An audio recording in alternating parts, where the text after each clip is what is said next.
tonight's primary elections produced some interesting, if not decisive, storylines. I'm Dave Morris here in the Opubco studios. Tonight we saw Governor Mary Fallin easily advance to the general election to face Joe Dorman on November 4th. We entered the night expecting a close race for state schools superintendent and some questions about one of the two Republican U.S. Senate seats. Turns out both races were called early. Nick Tragakis has joined us throughout the evening with reports from the newsroom. Nick, let's look at the headlines and let's start with that U.S. Senate race. Yeah, this is the one that everyone expected to be the most contentious. Maybe that in the state superintendent race, sure. But for the Senate race, it ended up being not much of a race. On the Republican side, James Lankford, fairly early in the night, was called for the win. Now 10 o'clock, almost all of the precincts are reporting statewide, only maybe about a dozen out still, and Lankford was pulling about 57% of the vote. Shannon was down in second place at 34%. So James Lankford, many people expected a runoff, but he now essentially sails through to the general election. And we had a chance to speak with our man in Washington, Chris Castile, earlier tonight about Lankford's win.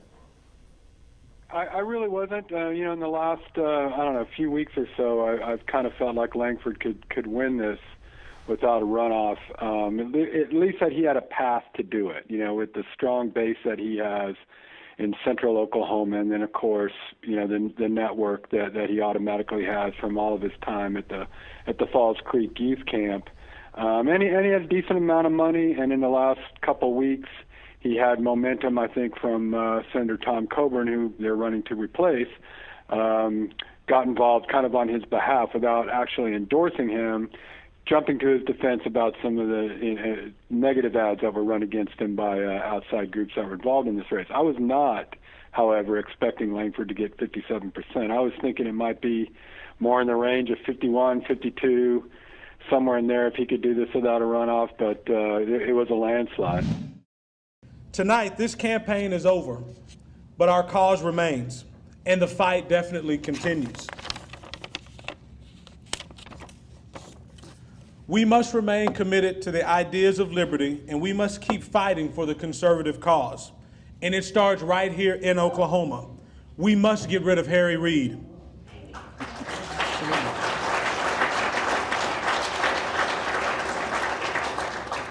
That means we have to send Republicans to the Senate, and that Republican is James Lankford, and he 100% has my support tonight.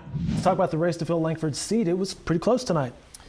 That's one where you want to talk about, Chris mentioned a large number of candidates in the U.S. Senate race. There were also several candidates in the Republican primary to replace Lankford, and those vote totals kind of bear out when you look at the way that race shaped up. Former State Senator Steve Russell will advance to the Republican runoff, 26% of the vote only. He's going to face former Corporation Commissioner Patrice Douglas with 24% of the vote. So you can imagine that other 50-some-odd% of the vote was really parceled off to a bunch of other candidates. It's really a rather low vote total to see people advance to a runoff with only 26 and 24%.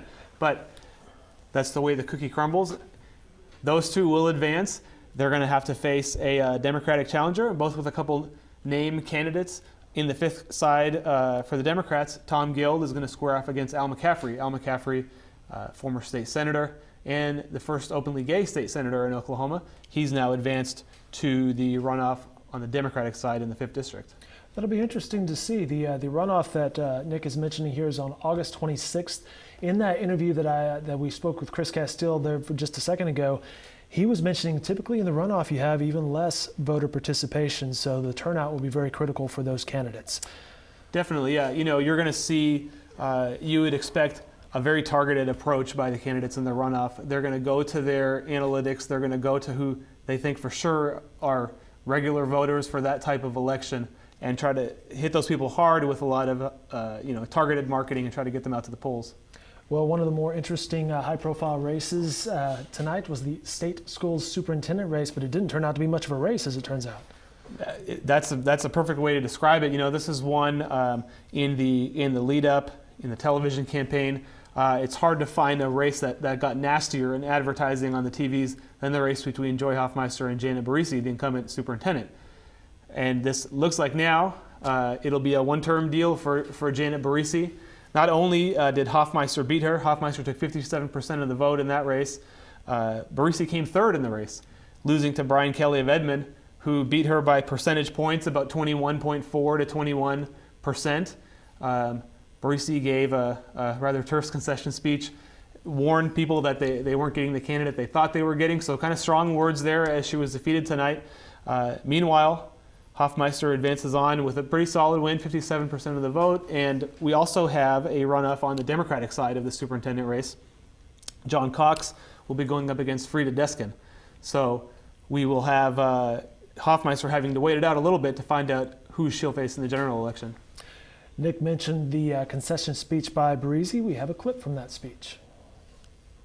When I ran for state superintendent 4 years ago, I knew reform would be strongly resisted by some members of the education establishment. That is certainly proven to be true. But our children deserve better. And I am proud to have served as their advocate. I am so grateful for all of those who have put in hours and hours of work to explain to people what is at stake. It is the future of the children of Oklahoma. And it is time for us to have leadership that is inclusive and collaborative, because it is only going to be that kind of new leadership that will successfully move our state forward for our school children. That was Joy Hoffmeister from her watch party. You can find the complete videos of Janet Barisi and Joy Hoffmeister's speeches online at newsok.com. Nick, let's go over some of the other headlines that the Oklahoman's working on tonight. Yeah, it was a good night overall to be an incumbent Republican in most circles. In your congressional races, Mark Wayne Mullen in the 2nd District, Frank Lucas in the 3rd District, Tom Cole in the 4th District, all skated to easy Republican primary wins. Mary Fallon skated to an easy Republican primary win. Insurance Commissioner John Doak, same story, easy win, 77% of the vote. One race that a lot of people were watching that also heated up in the sort of television wars was the race for Corporation Commissioner, Hyatt against Brandon. That race was pretty close with Hyatt a 4-point edge, 52 to 48, looking like probably with how few precincts there are left that Hyatt will hold on and win that one. That turned a little bit nasty in the television commercial campaign coming down the stretch. But overall, good night to be a Republican. There was a lot of attention on the Republican primaries, a lot of what would appear to be stronger candidates coming from the Republican side, and a lot of them managed to really skate by without having to probably pour a lot of resources into the race. Nick Tragagas from the Oklahoman's newsroom. Nick, thanks so much for your time tonight. I know you're pulling double duty tonight from the news desk, but also coming up here to be on the Opupco Studios desk. We appreciate that. No problem. All right, complete coverage and analysis can be found in Wednesday's Oklahoman and online at newsok.com, including the overall election results from every race. You can also find videos from James Lankford, T.W. Shannon, Joy Hoffmeister, and Janet Barisi from their watch parties. That'll be available later tonight on newsok.com and Wednesday morning. Big thanks to my online ninjas from Alan Herzberger's crew, Tiffany Gibson and Matt Carney.